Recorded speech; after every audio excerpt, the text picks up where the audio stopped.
Quint Kessenich for Inside Lacrosse. Let's take a look at the Sunday quarterfinals. Let's start with Denver and Drexel. Denver Pioneers once again back in the quarterfinals for head coach Bill Tierney. He's won 6 NCAA tournaments. He's appeared in the Final Four 12 times.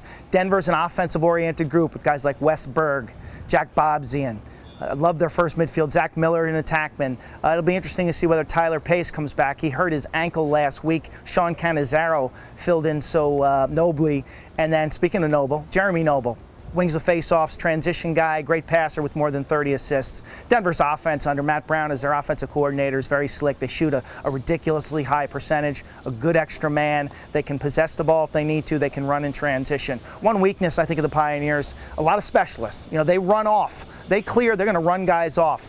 They don't ride either, and so I think you have to score in transition on them. It's a much improved defense with Christian Bergdorf, Carson Cannon. You got the 2-goalie system. Denver packs it in. Drexel's going to have to hit some outside shots. Drexel Dragons, what a season for Brian Volker. This is a group for the past 5 years. They've lost some tough one-goal games. They turned that around, and how impressive was their come-from-behind victory, down 6-4 in the second quarter. Nick Saputo pops a bunch of face-offs clean. He scores 2 goals in 6 seconds, and then Drexel seizes the momentum of that game. Really impressed with Nick Trezano from behind the goal. Ben McIntosh is a terrific shooter in the slot, and then you got a bunch of guys who can sling it as wing shooters. Jared Boudreau is good. Drexel, you know, a typical CAA team, and the CAA had struggled in the tournament since 2007, but this is a scrappy bunch. I was so impressed with their effort on the ground. Again, Saputo winning face-offs. The defense is their Achilles heel. They need some good goaltending from Will Gabrielson if they're going to upset Denver on Sunday.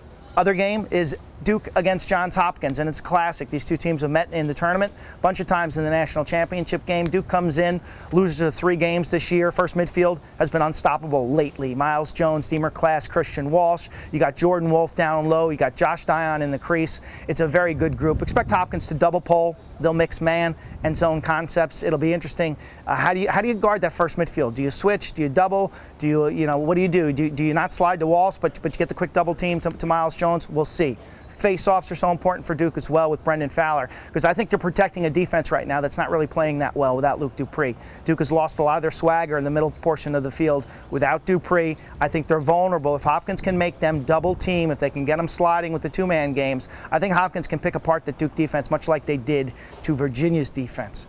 The Blue Jays have exceeded expectations. Quite frankly, when I looked at the roster at the beginning of the season, I did not peg this team as an NCAA quarterfinalist. Hats off to Dave Petramala, his entire staff, Bob Benson for retooling that offense, Bill Dwan for bringing the group together. Eric Snyder's been good in the goal.